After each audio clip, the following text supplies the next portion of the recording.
Genesis 39 shows Joseph at one of his lowest outward points and one of his highest inward points.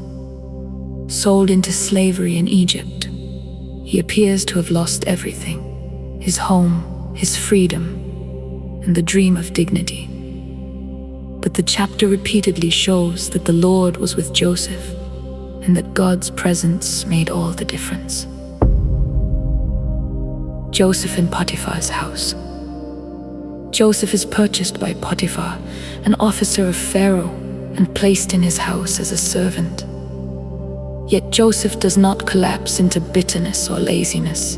Instead, he serves with such integrity and success that Potiphar notices the blessing of God on everything he does and puts Joseph in charge of his entire household.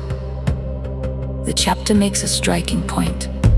Joseph is a slave in human terms, but in God's hands he is still thriving. The temptation and refusal. The next movement is moral conflict. Potiphar's wife repeatedly tries to seduce Joseph, but he refuses her. Joseph's answer is more than personal loyalty to Potiphar. It is spiritual conviction. He says he cannot betray his master's trust, and more importantly, he cannot sin against God. Then, when she grabs his garment, Joseph runs out of the house, leaving his cloak behind. That detail matters. In Genesis 39, victory is not shown by standing and fighting the temptation, but by fleeing from it. False accusation and prison.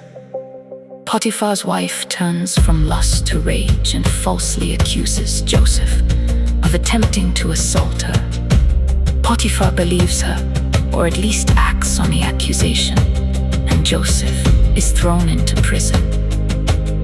From the outside, this seems like a crushing injustice. Joseph does the right thing and still ends up in chains.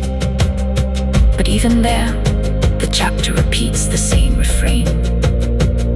The Lord was with Joseph. The prison pattern.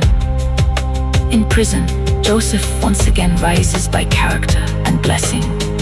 The keeper of the prison sees that God is with him and places him in charge of the other prisoners and the daily work of the prison. The chapter ends with a strong summary.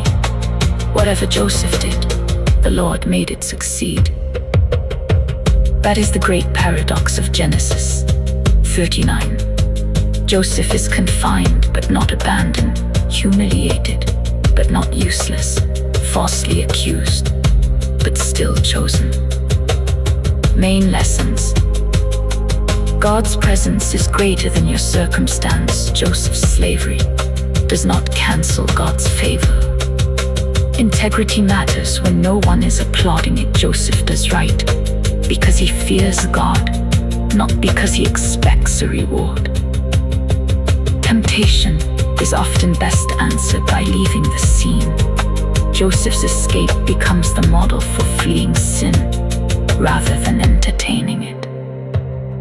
Genesis 39 is a chapter about unseen faithfulness. Joseph is not yet in the palace, and the dream is not yet fulfilled. But God is already working. The road to promotion runs through service, temptation, injustice, and prison, but never outside the presence of God.